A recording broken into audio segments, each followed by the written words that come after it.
taon-taon, may mga lugar kaming paboritong balikan. Alright, we have it! Narinig namin loud and clear yung mga kanta ng mga humpback whales. May kilabot talagang pumunta sa likod ng leeg mo.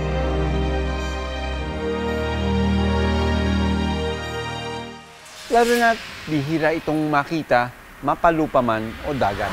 Paghila ko ng ganon, napansin ko na kakaiba yung buntot ng bayawak. Talagang tuwang-tuwa ako na rescue namin itong bitatawan na ito. Subukan ko siya nang i-release dito sa forest ground. Uy, grabe. Good luck, Aurora. May pagkakataon naman na kailangan nating maging bahagi ng solusyon para maitama ang mali. Yun na yun!